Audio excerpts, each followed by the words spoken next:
তোমাকে বিয়ে করেছে? কবে বিয়ে করেছে? এখনই? তোমাকে ভাত কাপড় দিতে পারবে?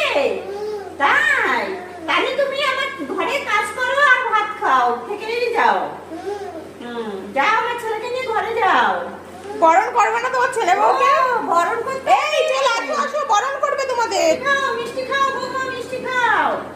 ছেলে মিষ্টি খাও। এই নাও, আশীর্বাদ করি।